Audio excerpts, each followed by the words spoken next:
북한이 오늘 오후 2시 49분 개성 공동연락사무소 청사를 폭발을 한 상황입니다. 네, 이와 관련해서 양무진 북한 대학원장과 함께 이야기 나눠보도록 하겠습니다. 어서 오십시오. 네. 안녕하십니까. 안녕하십니까. 자, 이 김여정 일 부부장이 예고를 했던 대로 13일 밤 담화문을 통해서 발표를 했던 대로 지금 북한이 오늘 오후 갑작스럽게 남북 공동연락사무소를 폭발을 한 상황입니다. 교수님도 상당히 좀 갑작스러운 소식을 접하셨을 것 같은데 현재 상황 어떻게 좀 파악을 하고 계십니까? 가장 중요한 것은 우리 국민들의 안전 아니겠습니까? 현당의 우리 국민들이 그 코로나19로 인해서 상당히 그 피로감이 누적됐지요.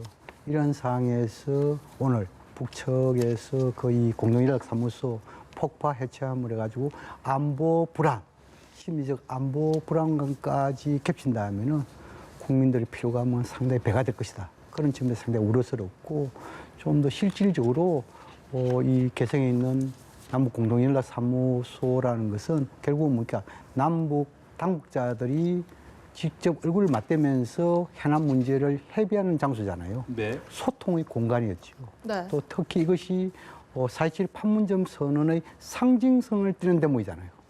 그런데 이러한 상징성을 띠는 이 공동연락사무소에 대해서 그것도 현판만 내리는 것이 아니고 네. 폭파 해체했다는 측면에서 이 4.27 판문점 선언 여기에 대해서 거의 북한이 선언은 안 했지만 네. 거의 이것이 백지화로 하기 위한 하나의 단계적 수순이 아닌가 그런 측면에서 우려스러운 생각이 듭니다. 네, 그 김여정 부부장이 담화문을 통해서 밝혔던 그 내용, 이 남북 공동연락사무소가 형체도 없이 무너지는 비참한 광경을 보게 될 것이다라고 말을 했잖아요.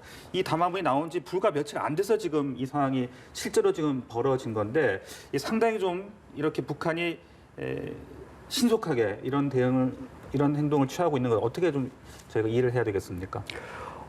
가장 중요한 대목은 존엄 문제에 대해서 존엄 모독과 관련된 부분에 대해서는 결코 좌시하지 않는다. 네. 그러한 강력한 의지의 메시지가 담겨 있고 또 두 번째는 뭐냐면 김여정이가 직접 말한 일종의 이 말에 대한 책임이랄까요? 네. 있고 또 특히 김여정 제1부부장의 담화가 주민들의 학습지라는 노동신문을 다 게재된 거 아닙니까? 네. 이런 상황에서 결국은 행동을 잠시 멈칫걸 수 있는 그런 명분이 아무것도 없었던 것이죠. 그런 차원에서 때 아마 김여정의 담화가 1단계로 네.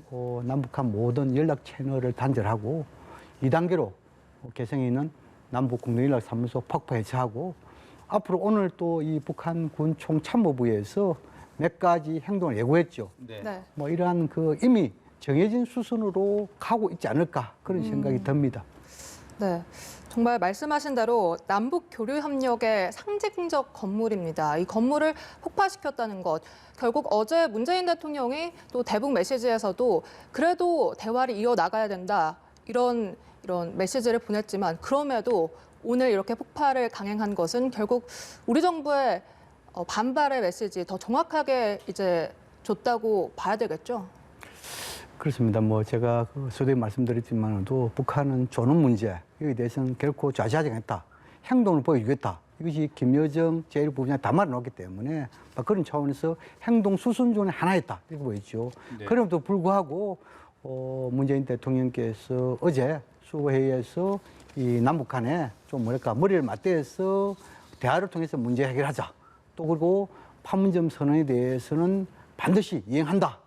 더 나아가서 판문점 선언의 이전인 남북 정상간의 합의서, 다시 말해서 6.15 선언이라든지 14선언 이런 데에서도 나름대로 정신을 공유해야 된다. 네. 이러한 이 6.15와 14선언의 정신이라는 것은 뭡니까?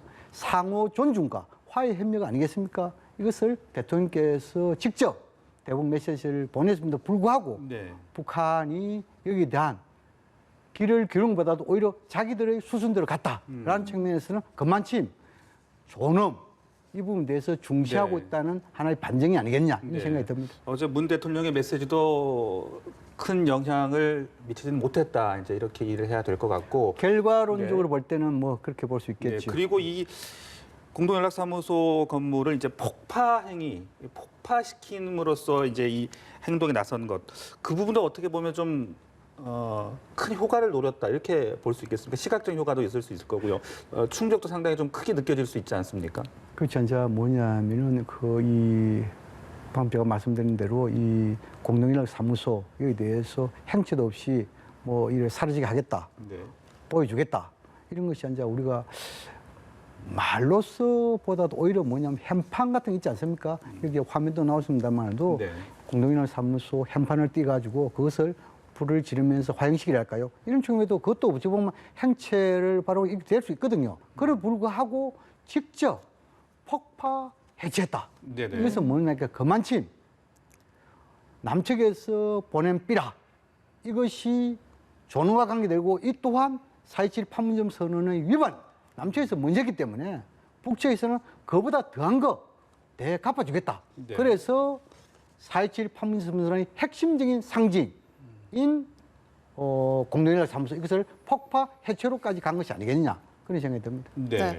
이렇게 김여정 노동당 제1부부장의 두 번째 담화가 나온 지 4일 만에 폭파를 강행을 했습니다. 그래서 또 다른 내용에도 또 주목을 해봐야 될 것 같습니다. 이 두 번째 담화에서 다음번 대북 행동의 행사권은 우리 군대 총참모부에 넘겨주려고 한다라는 발언이 있었고 오늘 이 참모부가 또 발표를 했습니다. 남북 합의로 비무장화된 지역에 다시 진출해 전선을 요새화하겠다라고 이제 보도문을 냈는데 그렇다면 이것도 실행에 옮길 가능성이 커진 것이죠. 이 북한군 총참모부의 공개 보도를 보면은 상당히 그 군부의 보도치고 좀 신중하게 접근했다, 막 그런 측면도 읽을 수 있습니다. 그러나 보내는 메시지는 한 두 가지가 명확합니다. 첫 번째로는 북한의 통전부라 하는 것은 그 남북한의 대화와 교류협력 사업을 관장하는 핵심 부서 아니겠습니까?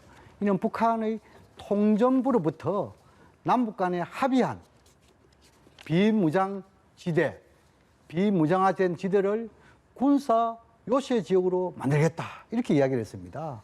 이것은 뭐냐 하면은 결국은 개성공단, 금강산 이 두 지역이 남북 당국 간에 협의를 해가지고 소위 교류협력의 상징이 됐지 않습니까? 그러나 이 교류협력의 장이 되기 이전에는 북한 군의 요청 지역이었습니다. 그래서 이번에 군부의 공개 보도의 메시지는 개성공단과 금강산 지역 모두 철거를 통해 가지고 군사 지역화로 다시 만들겠다. 이것이 보도의 핵심이고 네. 두 번째로는 남측에서 대북 전단을 살폈기 때문에 북측 또한 북한 주민들의 여러 가지 의견을 들어서 북측 또한 대규모의 대남 삐라를 보내겠다. 이 삐라를 보낸 데 있어가지고 군부가 협조하겠다. 이렇게 했단 말입니다.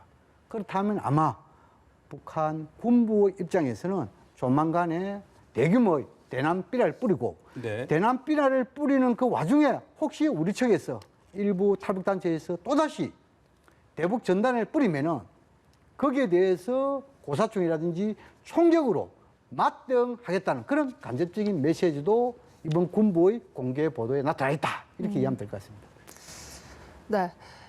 한편 이 김현철 통일부 장관이 마침 또 외통위에 출석해서 현안 보고를 하고 있던 차에 이런 소식이 들어왔습니다. 우리 정부는 일정 부분 예상을 한 부분이 있다라고 말을 했거든요. 이런 부분에 대해서 이 외통위 그러니까 통일부 장관이나 이런 국방위 관계자들이 조금 어느 정도 예상 안에 있었다 하는 부분 그렇다면 이 부분은 좀 어떻게 해석을 해야 될까요? 이 김현철 통일부 장관님은 그 이 남북 관계에 대해서 이론과 실무를 다 겸비한 분입니다. 특히 북한의 이런 김여정의 담화에서부터 군부의 공개 보도까지 상세하게 행간을 읽었을 것이고 그 행간 속에 보면은 적어도 이론과 실무를 겸비한 김현철 장관 입장에서는 충분하게 북한의 행동을 나름대로 감지를 했을 것이다. 저는 그래 보이고 또 두 번째로는 오늘 외통위에 간 것은 물론 정부의 정책에 대해서 국회하고 상당히 협치를 해야 되겠죠. 특히 어제 문재인 대통령께서 이 남북관계 이런 부분에 대해서는 정파를 초월한 협치를 강조했지 않습니까? 그런 차원에서 김현철 장관이 국회에 가서 나름대로 보고도 하고 네. 또 국회의원들의 의견도 청취한 것이 아니겠냐 저는 그렇게 생각을 합니다. 네, 그 김여정 부부장이 그 앞선 담화문에서 밝혔던 내용을 보면은 이 금강산 관광지구라든지 개성공단의 철거, 또 9.19 군사합의 파기까지도 언급을 했었잖아요. 그렇다면 북한이 앞으로 취할 조치들 이런 것들까지도 계속 조치를 취할 수 있는 가능성도 우리가 염두에 둬야 된다고 보십니까? 일단은 뭐냐면은 네. 그 이 군부에서 김여정의 담화도 보면은 실제적으로는 최고 지도자 김정은 그리고 당 국가로부터 부여받은 권한이라고 표현했습니다. 네. 그다음에 그것을 갖다가 군부에 지시를 했죠. 또 군부에서는 그에 대한 구체적 행동 계획을 수립해가지고 당 중앙군사위원회에서 승인을 받겠다 이렇게 얘기했잖아요. 그렇다면은 절차는 나름대로 받겠다 이런 거겠죠. 그런 차원에서 오늘 군부의 북한 총참모부의 공개 보도만을 놓고 봤을 때 조만간에 아마 금강산 지역에서도 뭔가 상징적인 폭파 해체 작업 하나 좀 하지 않겠냐 네. 보여지고 그 다음 단계로는 개성공단 금강산이 우리의 시설이라든지 원자재량이 많이 있지 않습니까? 건물 여기 대해서 이제 이 민간급의 이런 재산이잖아요. 이런 부분을 어떻게 할지는 모르겠습니다만도 결국은 북한은 개성공단 금강산 이 지역을 군사 지역으로 만들기 위한 절차에 들어갈 것이다.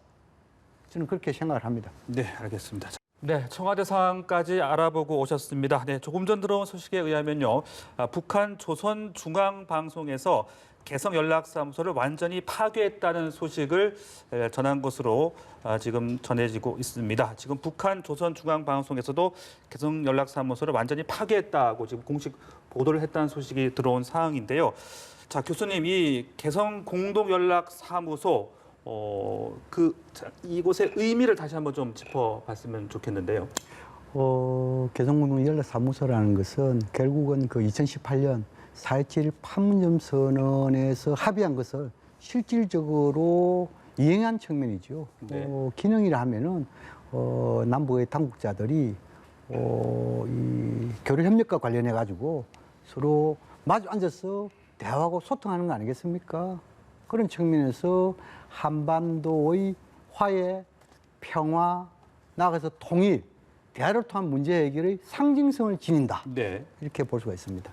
네, 그 말씀하신 대로 이 공동연락사무소가 화해 협력의 어떤 상징적인 곳이었기 때문에 이곳을 폭발했다라는 것은 앞으로 남측과 대화 협력할 의사가 지금 별로 없다 이렇게 이해를 해야 되는 겁니까? 그렇습니다. 이제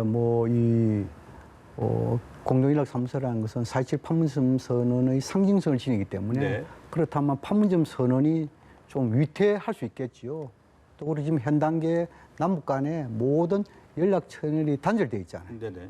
그런 것을 다 볼 때 현 단계 북한은 그만큼 우리 측에서 특히 일부 탈북단체에서 보낸 대북 전단이 존엄 문제를 건드렸고 이 존엄 문제는 남북 간의 협력 사업이라든지 남북 정상 간의 합의한 그 이상의 가치를 가지고 있다.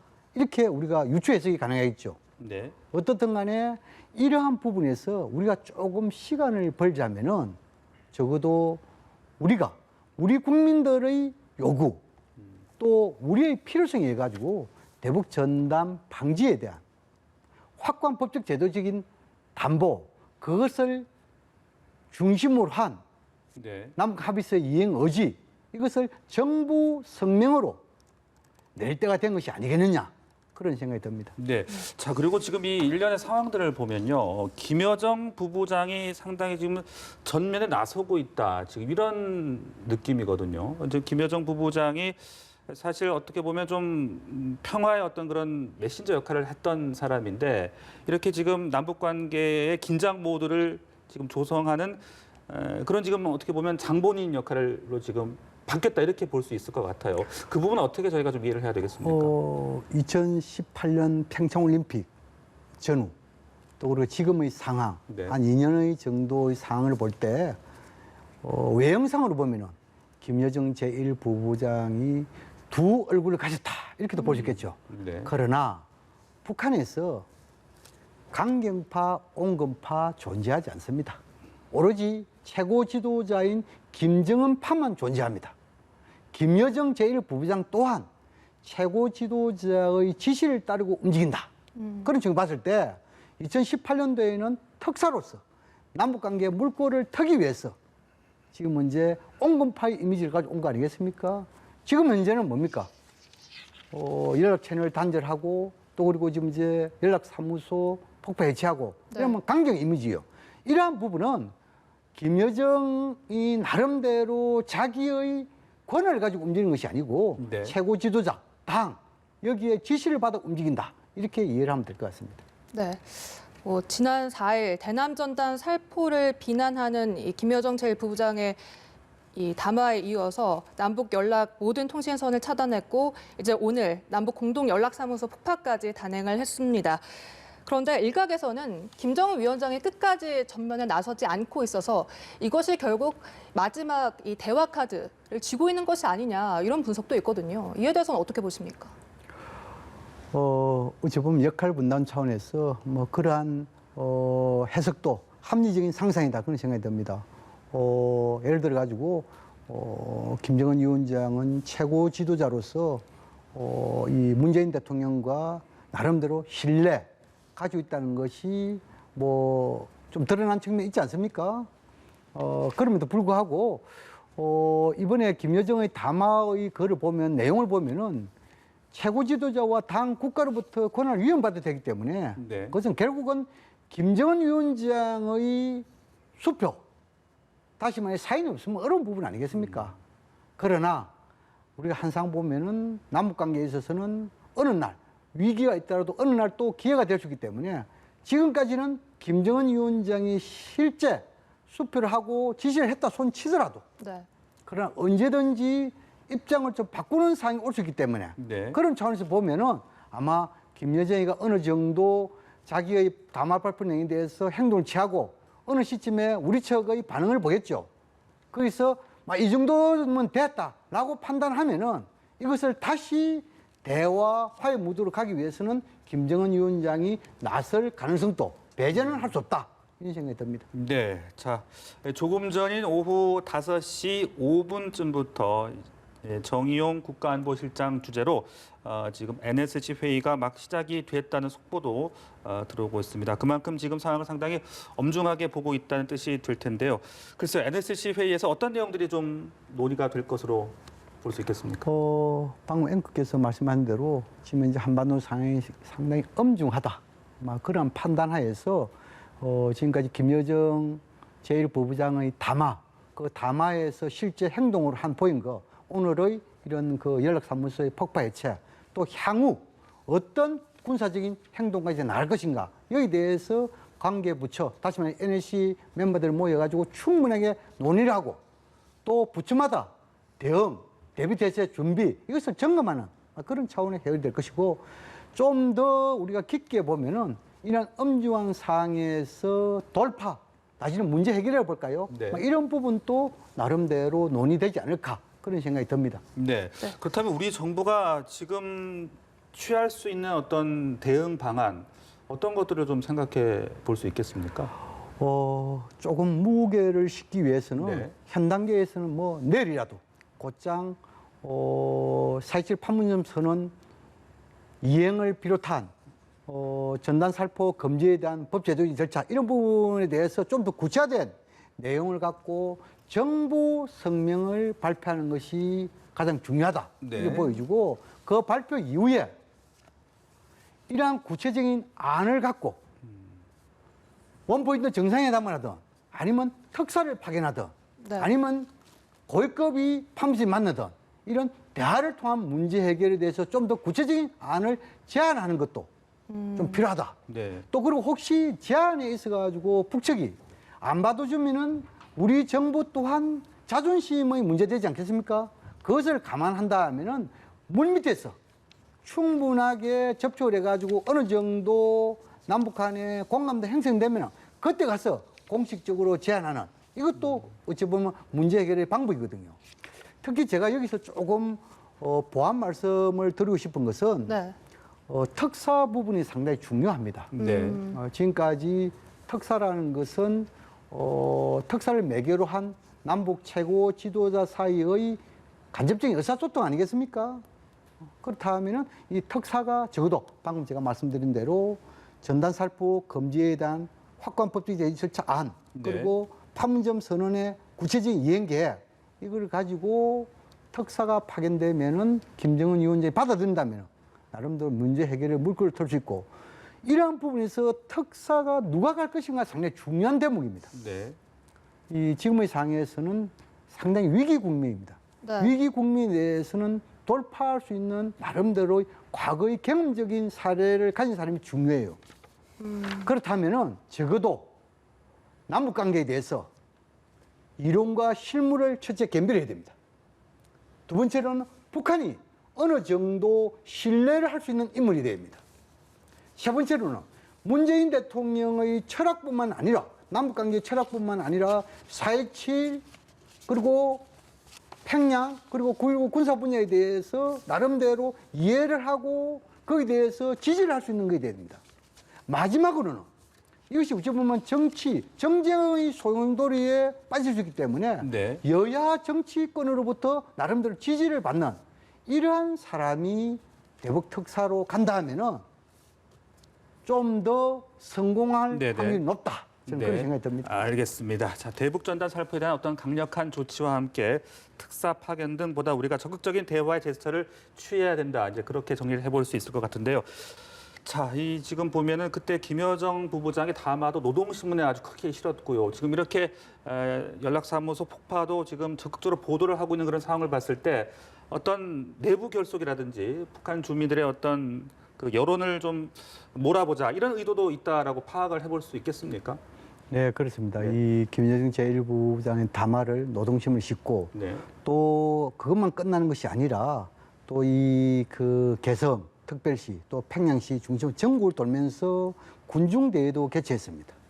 그리고 또 이번에 실질적으로 행동을 보여준 장면을 또 중앙 이 TV를 통해서 보여주고 있습니다. 네네. 이것은 뭐냐 하면은 이 최고 존엄 문제에 대해서는 인민들이, 북한 주민들이 결코 좌시하지 않겠다는 것을 하나 고치시키는 측면이죠. 어찌 보면은 대남, 첫 번째로는 최고 존엄의 중요성, 두 번째는 대남 문제에 대해서 어느 정도 경각심, 이것을 고치시킴을 해가지고 내부의 체제의 결속을 이끌어내는 그런 숨은 의도도 있을 수 있다. 이런 생각이 듭니다. 네. 그렇다면 이 북한 총참모부가 비무장지대 군대를 다시 진출시키겠다, 또 요새화시키겠다라고 발언한 부분, 이 부분을 또 실행에 옮길 가능성이 커졌고, 또 이외에 또 다른 도발, 어떤 도발을 또 예상해 보고 계십니까? 그렇습니다. 이제 이 개성공단 금강산 지역에 다시 철거를 하고 이 군사 지대화될 가능성이 높고, 또 지금은 이제 서해 NLL, 지금은 이제 서해 국방 한계선 아니겠습니까? 그리고 육지의 MDL 군사 분계선, 이 지역에서 북한에서 군사 훈련을 실시한다든지, 또 하나의 사례를 든다면은 7월, 8월 되면은 비가 많이 오지 않습니까? 네. 그 비 오는 홍수, 이것을 이용해 가지고 북한의 목함 지뢰, 이것을 남쪽으로 보내물 해가지고 혼란을 야기시키는 그런 측면도 있고, 네.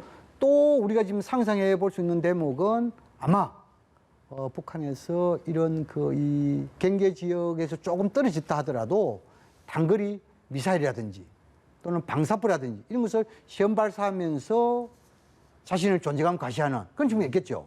그런 여지에서 우리가 군사적인 행동과 관련해 가지고 좀 더 유심히 우리가 좀 그 봐야 될 대목은, 네. 일부에서는 SLBM, 다시 말해가지고 수중 탄도 미사일, 네. 그리고 ICBM, 대륙간 탄도 미사일, 네네. 이 정도 핵 능력 고도화 관계되는 부분까지도 무력 시위를 하지 않을까, 이렇게 예측하는 혹자들도 있습니다. 그러나 제가 보기에는 이러한 두 가지 종류는 대미용이지 네. 단장 대남용으로서 쓸 가능성이 낮다. 저는 그렇게 생각을 하고, 또 그 지금 이제 오늘 북한 총참모부의 이런 공개 보도에 네. 대남 전단을 뿌리도 했잖아요. 네, 그렇습니다. 남쪽에 대규모 네. 전단을 뿌리고 나서 혹시나 거기에 대한 마땅하기 위해서 우리 정부 입장과 상관없이 몰래 또 탈부장치, 일부 탈부장치 해가지고 대북 전달 뿌리면 아마 고사총이라든지 총격 이것을 발사하게 되면 한반도의 긴장은 극도로 고조화되겠지요. 뭐 그런 네. 것을 예상해 볼 수 있는 대목들입니다. 네. 지금 이제 북한이 대남 군사적 경계를 계속 강화하겠다 지금 이런 상황이잖아요. 그렇다면 남북 군사 합의를 단행했던 감시 초소를 철회하는 그런 부분들도 생각해 볼 수 있는 겁니까? 이제 우리가 그 상상력을 동원을 많이 해야 되는데 아마 그 판문점도 이 뭐냐면 비무장화. 지금까지 갱무장은 됐지만 비무장 이래가지고 거기 어찌 보면은 남북한 모두 관광객이 드러날 수 있도록 남북 합의를 했잖아요. 네. 이것도 어찌 보면은 무효화시킬 수 있는 가능성도 있고 또 더 나아가서 GP 비무장지대 남북한 모두 2km씩 반경에 있는 GP를 상징적으로 폭파 해체했잖아요. 어찌 보면 이것을 복원시킬 수도 있습니다. 그런데 제가 생각으로는 그 9.19 군사분야 합의서 이 부분에 있어서는 남북한이 물론 합의해가지고 이해한 측면이 있지만 우리 측에도 상당히 이런 부분이 있지만도 북측 부분도 이런 부분이 있습니다. 그런 것을 볼 때 북한이 먼저 군사분야 합의서 폐기를 선언한다든지 네. 곧장 GP, 폭파된 GP를 다시 복원하는 그러한 수순은 차후로 좀 멀리 뒤에 하지 않겠느냐. 당장은 할 가능성이 낮다. 이런 생각이 듭니다. 네, 북한이 이렇게 열흘 내내 비난을 쏟아내고 결국 오늘 연락사무소 폭파까지 강행한 것이 미국과의 대화를 원하는 것인지, 왜냐하면 트럼프 대통령이 대선을 앞두고 북한과의 관계를 그저 현상 유지 정도로만 하고 싶어하는 것 같아서 그런 부분에 좀 북한이 불만을 가지고 있는 것인지 궁금합니다. 예, 그렇습니다. 이제 뭐 이 혹자들의 분석이 많지 않습니까? 김여정 확실히 알리기. 그다음에 대미 압박을 위해서 남측을 이용하는 것. 그다음에 남북 간의 각종 합의서 파기 이걸 통해 가지고 체제 결속을 이끌겠다는 것. 여러 가지 분석은 있습니다. 그러나 이러한 분석에 있어 가지고 우리는 핵심적인 의도와 부수적인 의도를 구분할 필요가 있습니다. 네. 제가 보기에는 네. 적어도 이렇게 행동으로 보이는 것은 핵심적인 의도는 그만큼 최고 지도자의 존엄을 못 오가는 것은 결코 자시하지 않겠다는 네. 그것이 핵심적입니다.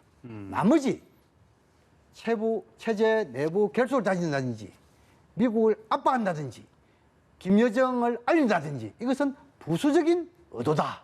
이렇게 이해하면 될 것 같습니다. 네, 그러니까 미국과의 협상에 진척이 없어서 생긴 그 어떤 분노를 지금 남측에 돌리는 것이다. 이런 분석에 대해서는 이제 그 부분이 가장 중요한 핵심 요소는 아니다. 이렇게 개연성은 말씀- 있지만 또 네. 예, 개연성은 있지만 핵심적인 것은 아니다. 어. 그렇게 생각합니다. 네네. 네. 그렇다면 미국은 이제 계속해서 북한의 행동에 대해서 조치에 대해서 실망했다라는 표현을 썼습니다. 이번 이 조치에 대해서는 어떠한 반응을 내놓을 거라 보시는지? 미국은 지금까지 한 2년 동안에 남북 대화, 북미 대화 쭉 그 연장선에 보면 항상 이런 이야기합니다. 남북 대화 교류 협력 지지한다. 그러나 비핵화와 보조를 맞춰라. 그것은 뭐냐하면 선비핵화 후 남북 교류 협력입니다. 네. 이것을 거의 노공기 털듯이 이야기합니다.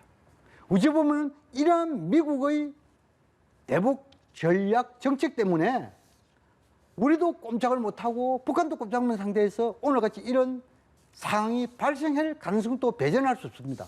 네. 어떻든 간에 미국도 지금까지 이런 노공기 털듯이 이야기를 하지 말고 한반도의 긴장이 고조되면은 북미 관계도 악화될 수밖에 없잖아요. 네. 그렇다면 북미 모두 손실이 되기 때문에 이런 상황에서 미국도 북한하고 비록 미국이 대선 과정이 있지만 또 코로나 전국이 있지만 그런 불구하고 북미 간의 대화의 끈을 놓지 말고 대화하는 접촉하는 이것이 필요하다 이런 생각이 듭니다. 사실 북한이 또 반발을 하는 이유가 워낙 대북 제재가 강력하기 때문에 그래서 뭐 개성공단 재가동이나 금강산 관광 재개를 노리고 또 이런 조치를 한 것은 아닌지 여기에 대한 의문도 있습니다. 뭐 그런 숨은 의도도 있을 수 있겠지요. 일례로 지난해 2019년도 김정은 위원장의 신년사를 되돌아보면은 개성공단 금강산 재개는 남북 정상간의 합의 사안이고 조건 없이 대가 없이 재개해야 된다. 이렇게 주장했습니다. 네. 그것도 김정은 위원장이 직접 육성으로 신년사를 한 거 아니겠습니까? 여기에 대해서 우리 정부가 노력을 안 한 것은 아닙니다만도 이것이 대북 제재하고 연관되고 있고 미국이 워낙 선 비핵화 후 남북 교류를 주장하고 있기 때문에 한 발짝도 못 나갔습니다. 여기에 대해서 김정은 위원장은 자신을 무시한다. 거기에 대해서 상당히 섭섭함을 가지고 있을 거라고 생각합니다. 어쨌든 지금 현재 북한이 대북 전단이 발달이 돼가지고 네. 이러한 이 공동연락 사무소 폭파 해제까지 왔다는 것은 어쩌면 큰 틀에서 보면은 이것이 남북 관계가 어느 정도 또 다시 회복이 되면은 금강산, 개성공단, 재개 좀 유리한 주도권 뭐 이런 측면의 의도도 있을 수 있다고 생각합니다. 네. 네. 그러니까 청와대가 오후 5시 5분부터 NSC 회의를 시작을 했고 정용 안보실장 주재로 NSC 회의를 시작을 했습니다. 여기서 연락사무소 폭파 논의가 있을 것으로 보이는데 일단 김여정 제1부부장의 두 번째 담화가 나온 이후 3시간 만에 이 NSC 회의가 열렸고 상당히 자제하는 분위기였습니다. 북한에 대한 반응을. 그런데 이번 폭파와 관련해서도 과연 정부가 자제된 반응을 내놓을지 궁금하거든요. 자제된 발언의 내용을 상상하기가 좀 어렵습니다. 자제된 발언 것이 제가 보기에는 이 폭발하는 것은 상당히 엄중한 사항이고 또 특히 우리 기업인들의 재산 문제와 다 관계되는 부분 아니겠습니까? 또 그리고 어제 대통령께서 수보회의에서 이 대북 메시지 또 우리 국민들에게 단결을 해달라는 메시지 또 이 남북한 합의서에 대해서 국회 비준이라는 국회의 정파를 초월한 뭐 협력 다 이야기했지 않습니까? 네. 아마 그것이 중심이 되면서 오늘 폭발인 것은 더욱더 상황 악화는 남북한 모두 손실이다. 그런 차원에서 남북한이 시간과 장소와 급에 관계없이 만나서 해결하자. 막 이러한 부분이 중점적으로 논의되고 그 중점적인 내용을 세세히 밝힐지는 잘 모르겠습니다.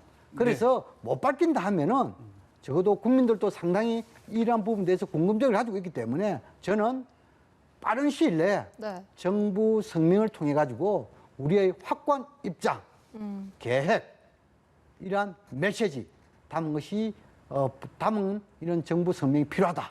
그래서 좀 강조하고 싶습니다. 네, 알겠습니다. 자, 교수님, 이게 지금 사흘 전 담화 그리고 바로 오늘 지금 상당히 신속하게 실행에 옮기고 있는 것을 봤을 때 상당히 또 오늘 실행도 상당히 강력한 것이었고요. 앞으로 상당히 좀 상황이 쉽지 않을 것 같다라는 그런 예상도 해볼 수 있을 것 같습니다. 어떻게 좀 전반적으로 분석을 하고 계십니까? 북한은 지금 이제 말폭탄을 뛰어넘어 가지고 행동폭탄에 들어갔다. 그렇다 하면은 네. 뭐 1단계부터 적어도 한 5, 6단계의 행동 계획이 있을 것이다. 지금은 2단계 조치를 했다. 네. 앞으로 3단계부터 한 6단계까지 아마 가지 않겠냐. 그 단계 속에는 이 개성, 금강산 지역 철거, 네. 거기서 군사지대가 될 수 있겠죠. 또 그리고 지금 이제 이 NLL이라든지 또는 그 군사분계선 지점에서 대남 삐라를 뿌리겠죠. 또 삐라를 뿌리는 상황에서 우리가 맞대응 삐라를 뿌리면은 거기에 대해서 총격을 가하겠죠. 또 그리고 이런 군사 지역에서 지금 이제 군사분야 합의서는 이 상방 5km 이내에서 군사훈련, 중량 군사훈련을 못하게 돼 있지 않습니까? 그렇다면 북한은 그럼에도 불구하고 군사훈련을 할 가능성이 높다. 또 더 나아간다 하면은 아마 단거리 미사일이라든지 방사포, 이 시험 발사뿐만 아니고 실전 배치 이걸 통해 가지고 긴장을 더욱더 고조시켜 나갈 것이다. 이렇게 전망이 되고요. 네. 방금 먼저 보도에서 지금 이제 우리도 아주 NSC를 곧장 소집한 거 아니겠습니까? 아마 NSC가 상당히 중요한 부분을 논의할 것으로 보이고, 이 NSC의 결과를 할까요? 이런 부분에서 우리가 좀 과거 경험적 사례를 통해서 유출해 보면은 아마 이 개성 이 공동연락사무소 폭파 해체는 유감 네. 표명을 하겠죠. 그 다음에는 뭐냐면은 판문점 선언은 반드시 지킨다. 이렇게 하겠죠. 그 다음 이 개성공단 건강상 이에 대해서는 우리 기업의 재산이 있기 때문에 이것은 남북 간에 반드시 해배해야 된다. 있고 우리 국민들에게 좀 안심을 시켜야 되는 게 있잖아요. 정부의 이런 그 정책에 대해서 협력을 부탁하면서 안심시키는 막 그 정도의 이 NSC 결과가 나오지 않겠느냐. 네. 그렇게 전망을 해봅니다. 네, 북한이 취할 수 있는 예상해 볼 수 있는 조치 여러 가지 설명을 해주셨는데 당장 이제 오늘 아침 발표를 했던 것이 남북 합의에 따라서 비무장화된 지역에 군대가 다시 진출할 수 있는 방안을 이제 연구를 하고 있다. 이 내용이 나왔잖아요. 그렇다면 그 남북 합의에 따라 비무장했던 지역 그 부분도 설명을 좀 해주시면 좋을 것 같아요. 이제 이 북한에 보면은 통일전선부로부터라 나옵니다. 네. 통일전선부. 통일전선부는 군대가 아니잖아요. 그다음 두 번째는 뭐냐면 북남합의라는 용어가 나옵니다. 세 번째로는 비무장지대화라는 이야기 나옵니다. 다시 말해서 통전부가 중심돼서 남북 간에 합의한 비무장지대화된 곳 하면은 개성공단과 금강산 지역입니다. 네. 이 지역에 대해서 다시 군대가 주둔해가지고 군사 요시아로 만들겠다는 거잖아요. 네. 그것은 뭐냐면은 개성공단과 금강산 지역 모두 남북 협력장이 되기 이전에는 북한 군의 핵심적인 지역이었어요. 이것이 남북 협력 사업을 하다가 지금 중단되고 지금에 와서는 북한의 군사 요새 지역으로 다시 복원하겠다. 네. 이 단계에 있겠죠. 그러나 이 지역에는 우리의 재산이 많이 지금 있지 않습니까? 아, 예. 이 재산에 대해서는 남북 간에 합의한 법도 있습니다. 네. 규정이겠죠. 또 뭐냐면 국제법도 있습니다.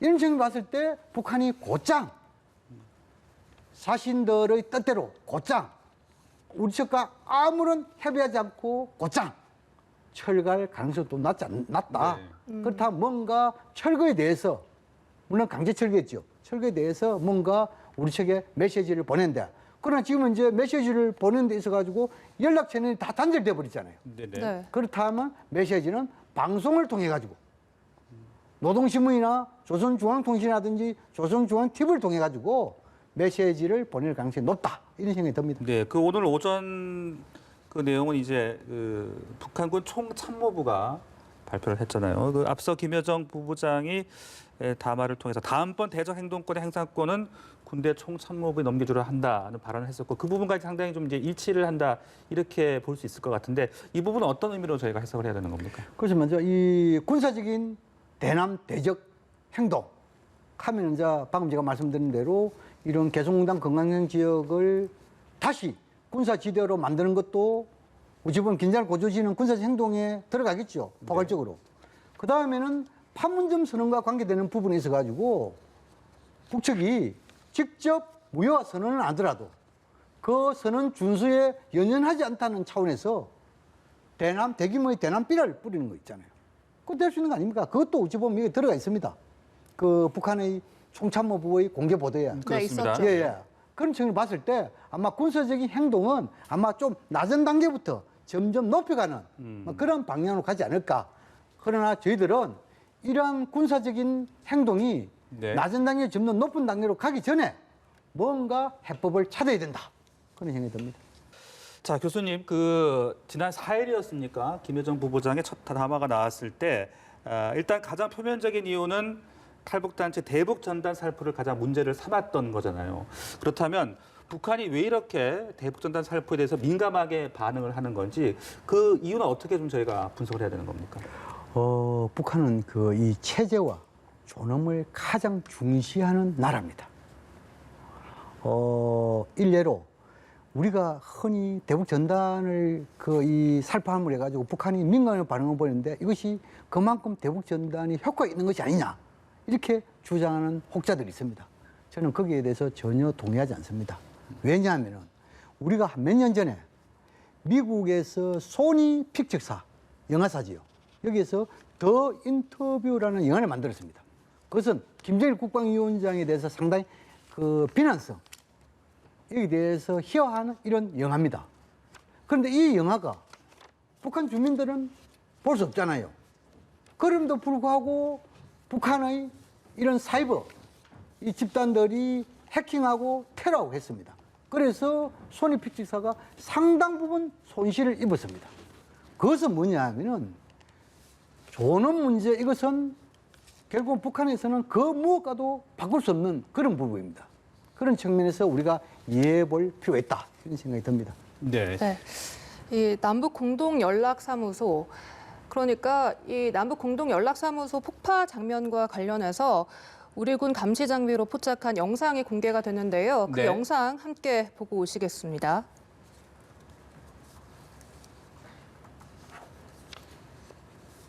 네, 지금 남북 공동 연락사무소 폭파되는 장면 보고 계십니다. 네, 지금 건물이 무너져 내리고 연기가 치솟고 있는 당시 장면 제가 지금 여러분께 보여드리고 있습니다. 남북 공동 연락사무소가 폭파되는 장면, 네, 건물이 무너져 내리고 있고요.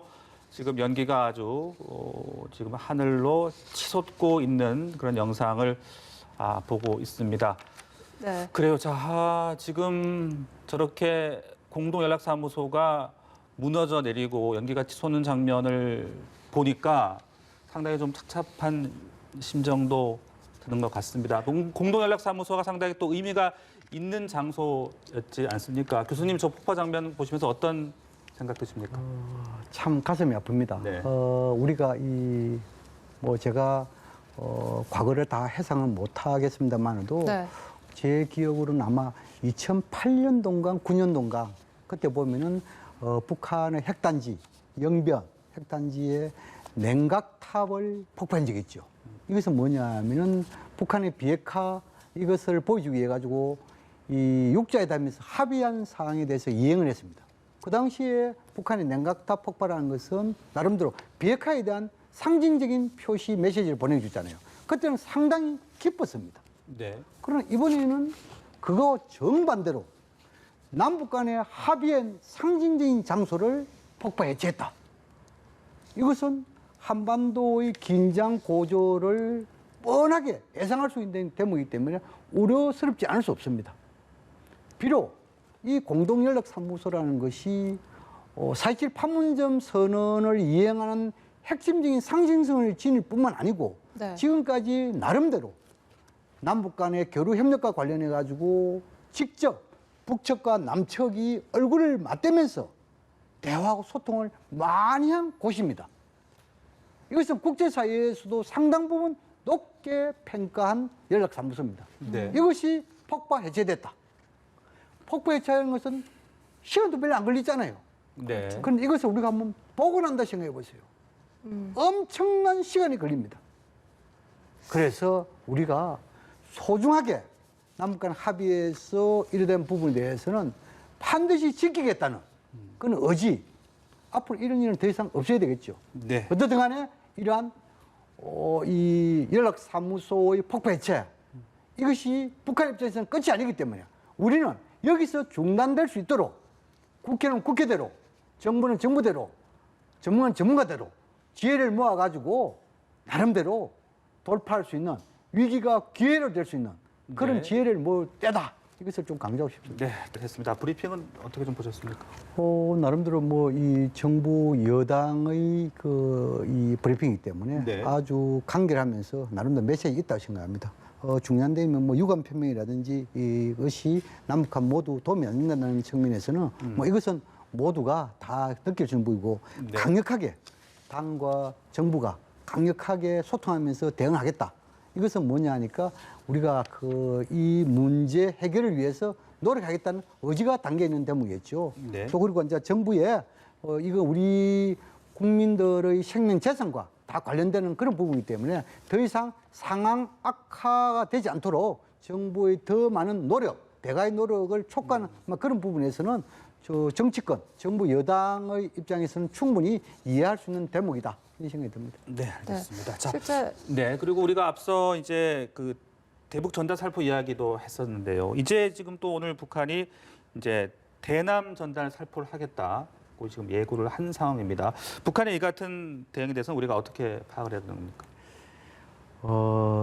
이 전단 살포와 관련해서는 이것은 결국 뭡니까? 4.27 판문점 선언에 있어 가지고 이 군사, 이 접경 지역에서의 이런 적대행위, 다시 말해서 이 전단 살포와 같은 적대행위 일체 중단에 합의한 것이 맹시된 거 아닙니까? 그렇다면 남측에서 본행에 대해서 일종의 맞대응으로 북측도 보낸다. 이것이 문제 해결에 과연 도움이 될까?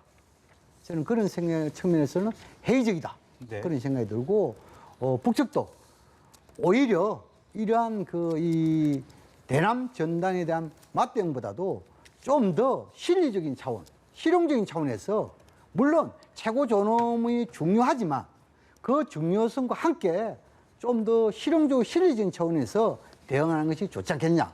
그 속에는 대화가 가장 문제 해결의 핵심입니다. 네. 그래서 북한이 곧장 연락 채널을 끊고 무슨 이 공동연산 폭파하고 이것보다도 이것이 어찌 보면 한순간은 시원할지 모르지만도 거기에 대한 손실은 남북한 모두 간다. 다시 말해서 북한도 간다. 예를 들어 가지고 한반도 남북 관계가 악화되고 한반도의 긴장이 고조되면은 손실자는 남북한이고 이익자는 누구겠습니까? 그래서 우리가 쉽게 생각할 수 있는 거 아닙니까? 한반도의 긴장이 고조되면은 무기 팔고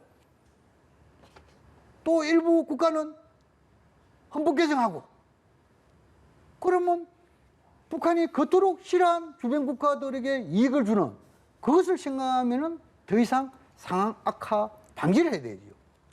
또 우리 정부도 이러한 상황 관리가 상당히 중요하고 지금 이제 여당에서도 브리핑 했지 않습니까? 네. 이런 거 볼 때 상황 악화 방지를 위해서 정부도 발빠른 노력을 해야 된다. 물론 준비는 다 하고 있을 거라고 봅니다. 그 속에서 제가 누차 강조하지만 1차적으로 우리의 강력한 의지를 담은 네. 다시 말해서 판문점 선언 이행에 대한 강력한 의지를 담은 정부 성명이 필요하고 그 이행을 남북한에 논의하기 위해서 특사 파견이든 네. 고위급 회담이든 물밑 접촉이든 아니면은 중국을 통한 중재 요청이든 네. 이러한 다방면의 노력이 필요한 시점이다. 네. 그런 생각이 그 듭니다. 말씀하신 대로 뭔가 좀 대화의 어떤 물꼬를 터야 할 것 같은데 지금 연락 채널도 지금 다 지금 끊긴 상태고 어떻게 우리가 좀 접근을 해야 좋겠습니까? 상당히 조건이 안 좋은 것은 사실입니다. 그러니까요. 그러나 뭐 이 국민들의 생명과 재산, 한반도의 긴장 완화 이것이 국가 정부의 책무 아니겠습니까? 이럴 때일수록 우리 정부를 중심으로 해가지고 정치권과 국민들이 하나의 목소리가 돼야 됩니다. 이것이 가장 중요하고 두 번째로는 이러한 하나의 목소리를 지배해가지고 뭔가 문제 해결의 해법을 만들어내야 되죠. 네. 만들어내는 것이 확고하게 만들었다라고 한다면 그것을 가지고 우회적으로 중국의 중재 요청에 의해 가지고 남북 간에 접촉하든지 아니면은 우리가 뭐 국제기구 통해하든지 아니면 우리가 직접 연락처에 끊어진다고 해서 다 안 되는 건 아닙니다. 할 수 있는 방법이 너무나 많습니다. 과거에도 보면은 미중 간에 상당히 어려울 때도 보면은 중재자 역할이 많이 있었습니다. 또 그리고 76년도 판문점 도끼 만행 사건 할 때도 미국과 북한 간에 상당히 할 때 그때도 중재자가 있었습니다. 그런 것을 다 감안했을 때 미국이라는 지금 비록 미중 간에 갈등이 있다 하더라도 이 한반도 문제에 있어가지고 미국이 요청하는 것이 아니고 우리가 요청한다는 그런 차원에서 중국의 중재자 요청 이것도 좀 필요하고 그 다음에 특사 파견 이런 것도 하나의 해법으로서 중요한 수단 중 하나가 아니겠냐 이런 생각이 듭니다. 북한이 이제 앞으로 어떤 조치를 또 취해올 것이냐 그 부분도 이제 계속 저희가 좀 예의주시를 해야 될 텐데 앞서도 설명하셨지만 이제 합의에 따라 비무장화된 지대 이제 개성공단을 또 꼽을 수가 있을 텐데 그렇다면 개성공단에 어떤 군대를 다시 주둔할 수도 있다 그런 가능성도 일단은 생각을 해야 되겠죠. 그렇습니다. 네.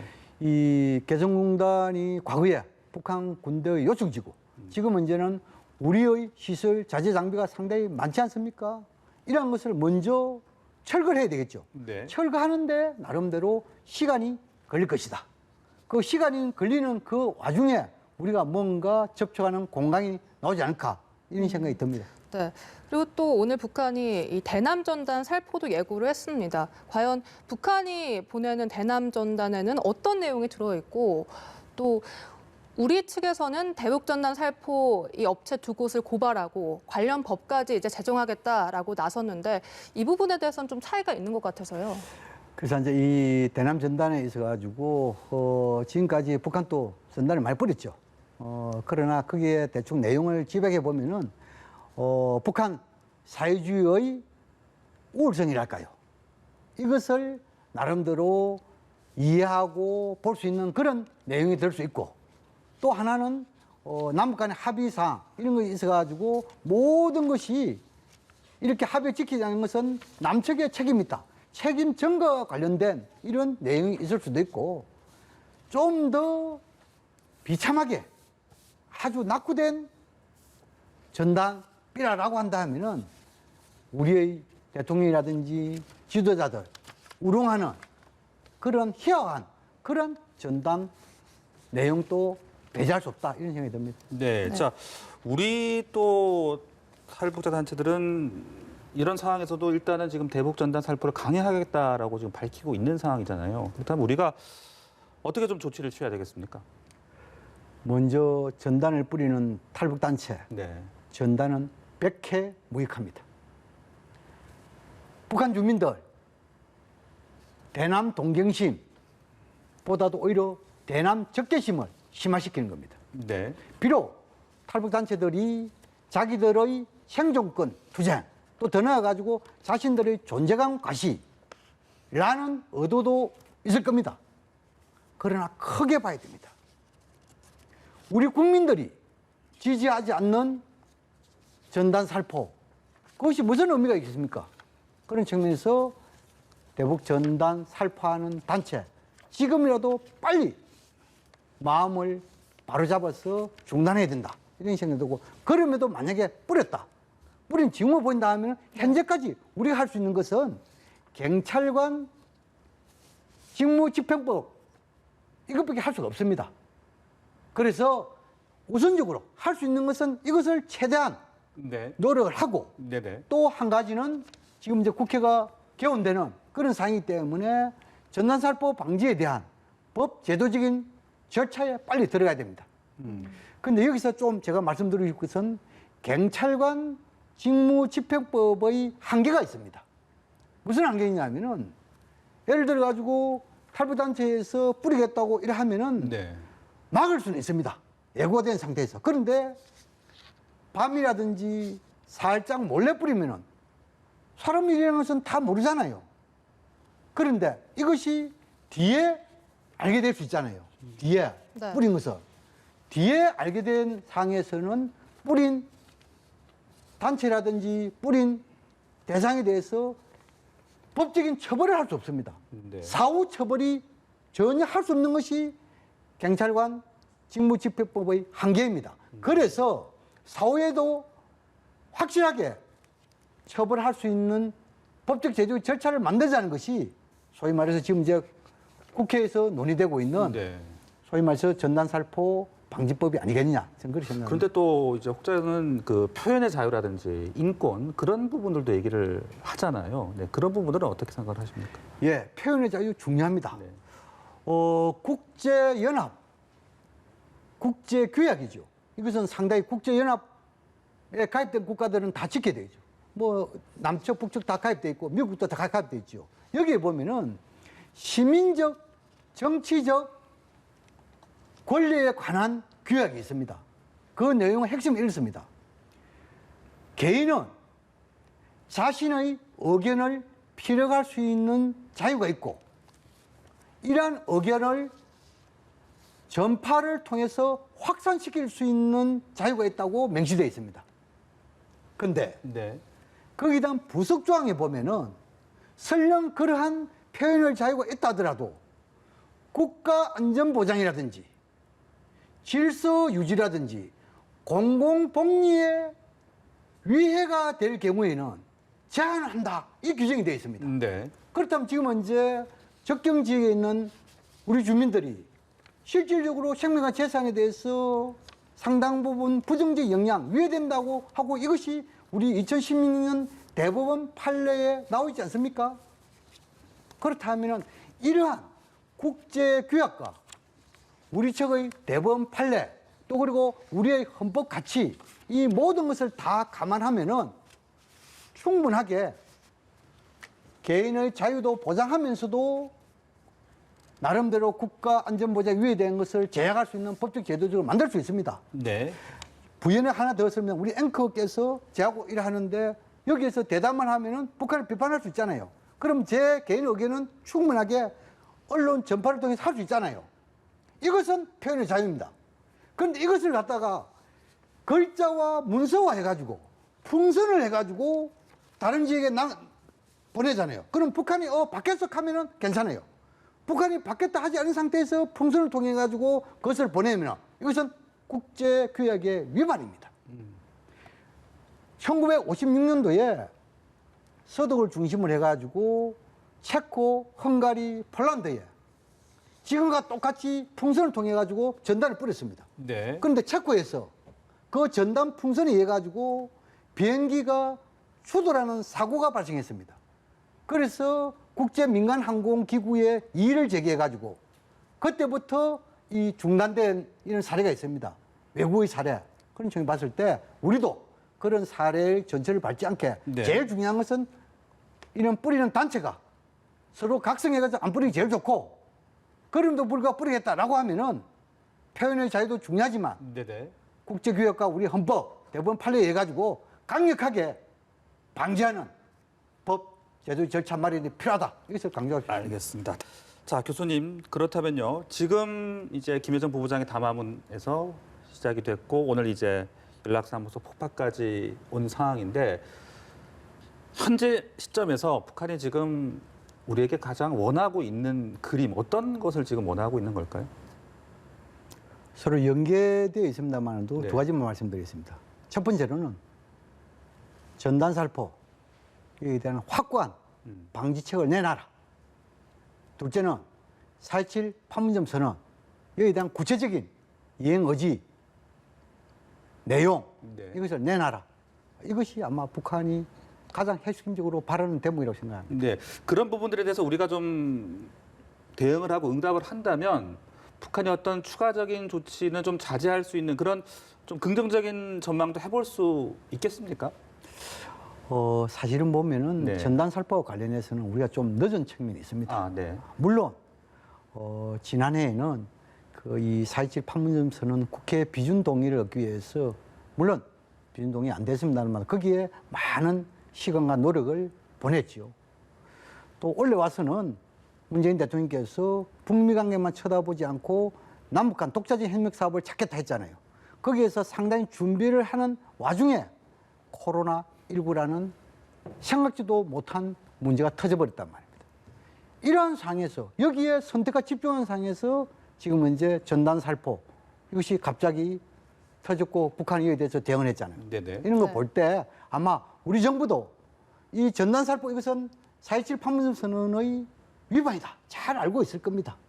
또 그리고 이제는 조금 코로나 전국이 어느 정도 극복 국면에 가면은 뭔가 4.27 판문점 선언에 대한 구체적인 내용을 이행하는 그런 것도 준비하고 있을 것이다. 저는 네. 그렇게 생각하고 아마 정부의 이런 의지, 준비 상황 이것은 좀 믿어볼 필요가 있다는 생각이 듭니다. 네, 대북 전단에 대해서 계속해서 말씀은 해주셨습니다만 사실 남북 교류 협력의 상징적 건물, 이 남북 공동 연락 사무소를 일방적으로 폭파시켰다는 것 자체가 우리 대북 정책을 아예 원점으로 돌리려는 그런 시도가 아닐까 생각이 들거든요. 혹시 대북 전단 말고도 우리 정부에 가지는 불만이나 그런 요구 사항들이 있을 것 같거든요. 어떻게 보십니까?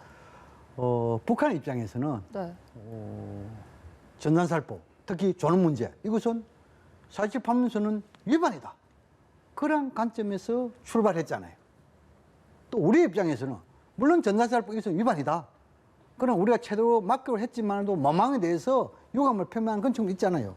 그런데 방금 앵커께서 말씀하신 대로 북한이 전단살포보다도 훨씬 우리 입장에서 무게감이 큰 4.27 판문선언의 상징인 연락사무소를 그것도 폭파 해체해 버렸단 말입니다. 네. 이런 부분에 대해서 그것도 일방적으로 이런 부분에 대해서 아마 우리 정부도 지금은 조금 앞에 여당에서 유감을 표명했잖아요. 네. 아마 이런 부분도 NSC 회의가 끝나면은 좀 높은 수의 유감 표명을 하지 않겠냐 이런 생각하고 지금 문제는 유감 표명 이것으로 문제 해결되는 것은 아닙니다. 그러나 정부라는 것은 대북 메시지에서 어느 정도 절차와 수위가 있단 말입니다. 그러니 하고 그다음 제가 북한이 바라는 거 있어가지고 물론 뭐 북한이 지금 이제 경제적으로 상당히 어렵고 또 북미가 안 되고 뭐 이러기 때문에 있겠지만 그러나 우리가 너무 복잡하게 생각하면 안 된다는 것이죠. 김정은 위원장 입장에서 지난해 19년도 신년사에서 개성공단 건강사 여기에 대해서 조건 없는 재개를 제시했잖아요. 그런데 우리 측에서 이것은 대북 제재와 관계되기 때문에 상당히 좀 뭐랄까 적극적으로 호응을 못했잖아요. 이런 부분에 대해서 김정은 위원장 입장에서는 나를 무시해? 이렇게 생각하면서 섭섭함, 불편함 이런 것도 가질 수 있었을 것이라고 저는 추정을 합니다. 네, 말씀하신 대로 이제 일부에서는 김정은 위원장이 어떤 좀 조급한 마음을 보여주는 게 아니냐 이런 분석들도 있거든요. 좀 더 두고 봐야 되겠습니다만도 물론 북한이 곧장 이 김여정 제1부부장의 담화 이후에 행동 옮기는 시간이 그렇게 아주 갑작스레 막 초스피드로 이루어지고 있잖아요. 이런 것을 보면은 이것은 너무나 조급증을 드러낸다. 이렇게 볼 수는 있겠죠. 그러나 우리가 또 역으로 역지사지의 자세로 우리가 본다 하면은 네. 그만큼 존엄 문제 이것이 중요하다. 이렇게도 볼 수 있는 대목이 아닌가 생각됩니다. 네, 네. 알겠습니다. 양무진 북한대학원 대학교 교수와 함께 이야기 나눠봤습니다. 오늘 말씀 고맙습니다. 고맙습니다.